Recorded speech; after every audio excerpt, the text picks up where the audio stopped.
आताचा जो कायदा होता तो घटना दुरुस्तीचा होता. मग आता नेमका कुठला कायदा सरकारला करायचा आहे असा प्रश्न काँग्रेसकडनं करण्यात आलाय. मला असं वाटतं की यापेक्षा बाळबोध प्रश्न काही असू शकत नाही.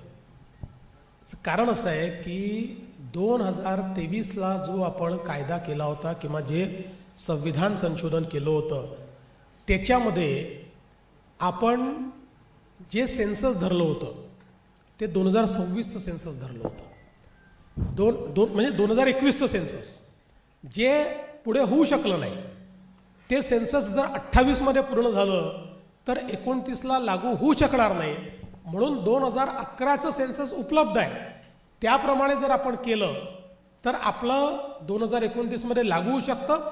त्यानंतर 10 वर्षांनी पुढच्या सेन्सस नंतर त्याच्यामध्ये सेन्ससच्या आकडेवारीप्रमाणे इंटरनल जी काही त्या त्या राज्यात ॲडजस्टमेंट आहे ती केली जाऊ शकते. त्याकरता जाणीवपूर्वक 10 वर्ष अशा पद्धतीनं महिलांचं आरक्षण थांबवणं योग्य नाही. म्हणून हे विधेयक आलं होतं. काँग्रेसला सगळं माहिती आहे. जर NDA जवळ 2/3 मेजॉरिटी असती तर हे विधेयक एकमताने झालं असतं. याला काँग्रेसने विरोध केला नसता, याला सपानी केला नसता, याला उबाठानी केला, कोणी याला विरोध केला नसता. त्यांना ही अपॉर्च्युनिटी दिसली पण त्यांनी चुकीच्या ठिकाणी अपॉर्च्युनिटी शोधली. एखाद्या दुसऱ्या प्रश्नावर जर त्यांनी विधेयक पाडलं असतं तरी आपण मान्य केलं असतं.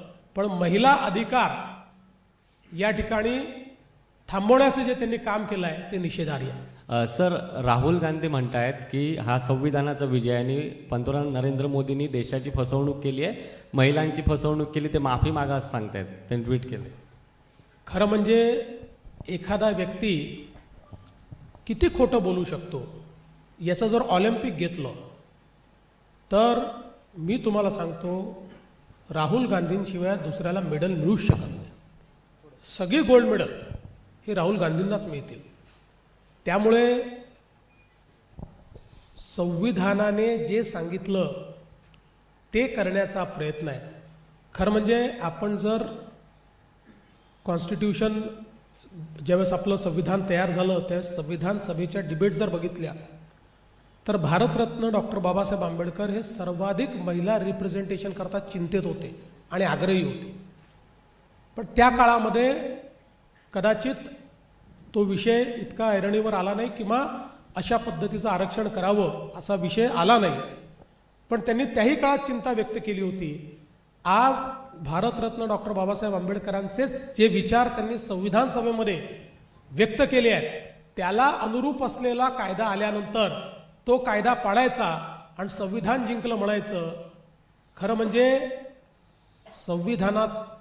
संविधानकारांच्या विचारांवरही एक प्रकारे काँग्रेसने घाला घातलेला आहे आणि महिलांना तर निश्चितपणे मागे टाकण्याचं काम त्यांनी केलं आहे. त्यामुळे मी राहुल गांधींनी माफी मागावी असं कधी म्हणणार नाही, कारण ते मागणारच नाही. मला हे माहिती आहे त्यांना महिलांचा अपमान करणं, समाजातल्या इतर घटकांचा अपमान करणं हा त्यांचा छंद आहे. त्याच्यामुळे ते काही माफी मागतील. खरं म्हणजे त्यांनी तर साष्टांग दंडवत घालून माफी मागितली पाहिजे महिलांची. पण मला माहिती आहे त्यांचा तो स्वभाव आहे. सर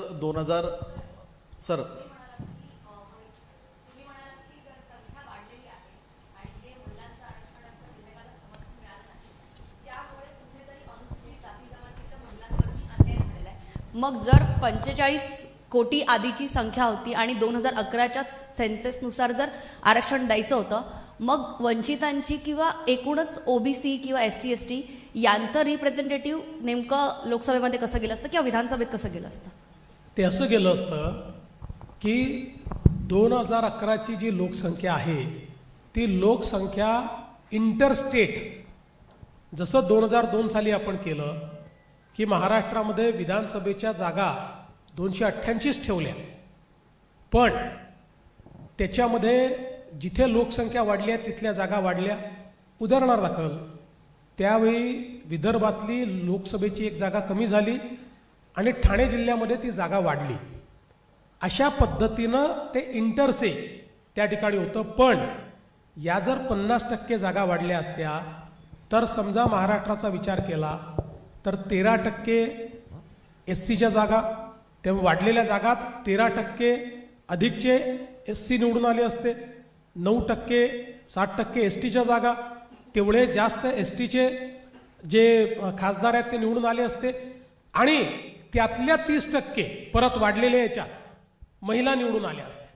म्हणजे महिला आणि SC ST या दोघांवरही अन्याय केलेला. सर 2014 पासून आतापर्यंत पंतप्रधान नरेंद्र मोदींच्या काळातली सर्व विधेयकं एकमताने संमत होताना आपण पाहिली. मात्र आता सर हे विधेयक संमत होण्यासाठी स्पेशल सेशन भरवलं होतं. विरोधकांचं मतवर परिवर्तन करण्यामध्ये आपण कमी पडलो की विरोधकांना या विधेयकाला विरोधच फक्त करायचा होता?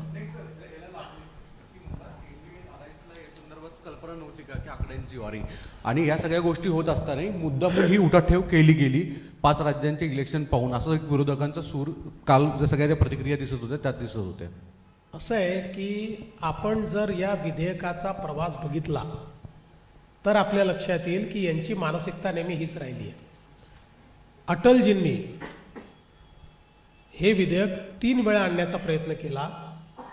या कुठल्याच पक्षांनी अटलजींना समर्थन दिलं नाही. अटलजीचं अल्पमताचं सरकार होतं.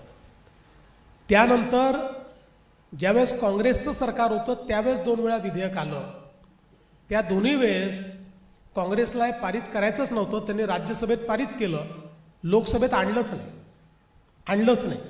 कारण त्यांना हे माहिती होतं की हे त्यांना लागू करायचं नाही आहे.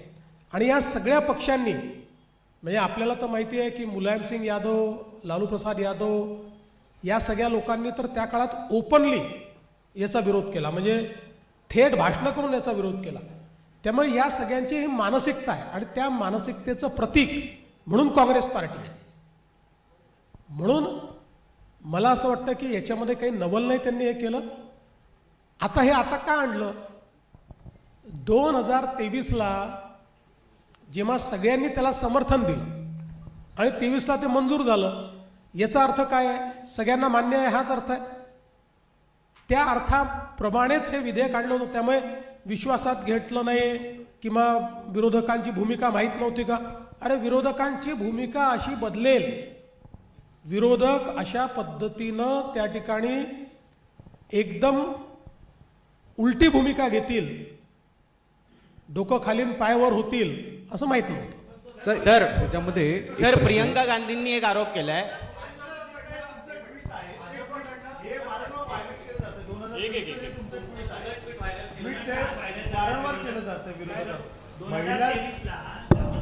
आरक्षण जे लागू झालं होतं ते ट्विट जे आहे तुमचं ते व्हायरल केलं जाते. राज्यातले अनेक विरोधक व्हायरल करतायत आणि म्हणतायत की हे जर बिल आधीच मंजूर झालं होतं मग आता हे नेमकं काय करायचं होतं असा प्रश्न उपस्थित मी करतात. याचं उत्तर पुन्हा दिलेलं आहे, पुन्हा देतो. तुम्ही संसदेत नाही त्यामुळे तुम्हाला न समजणं हे मान्य होऊ शकतं. पण जे संसदेत बसले आहे त्यांची अक्कल जर इतकी कमी असेल, म्हणजे मी कोणाला व्यक्तिगत म्हणत नाही आहे, पण अशा पद्धतीने जर ते विचार करत असतील तर मात्र देशाच्या संसदेचं काय होईल ही चिंता मला आहे. म्हणून पुन्हा एकदा सांगतो की 23ला जे विधेयक आपण मंजूर केलं त्या विधेयकानंतर 24पर्यंत सेन्सस होणं अपेक्षित होतं. त्यानंतर डिलिमिटेशन होऊन 2029ला ते लागू झालं असतं, पण 27पर्यंत सेन्सस होऊ शकलेलं नाही. म्हणून केवळ आपण त्याच्यात एवढाच बदल करतोय की जे 21चं म्हणजे जे 24ला सेन्सस होणार होतं त्याच्याऐवजी 10 वर्ष आधीचं सेन्सस घ्यायचं, एवढाच आपण. आता यापूर्वीही 2008 साली जेव्हा आपण लागू केलं, 2009 साली 2001च्या सेन्ससने लागू केलं आहे ते. त्याच्यामुळे मला असं वाटतं की त्यांना समजतं सगळं आहे, त्यांना माहिती सगळं आहे. तोंड दाखवायला जागा नाही आहे, स्वतःच्या तोंडाला काळं फासून घेतलं आहे. आणि आता आम्हाला ते बोलतायत, त्यांनी आरसा बघितला पाहिजे. त्यांचे काळे चेहरे, त्यांचे महिला विरोधी चेहरे हे त्यांना येतील. माझं ट्विट तेव्हाही करेक्ट होतं, माझं ट्विट आजही करेक्ट आहे. सर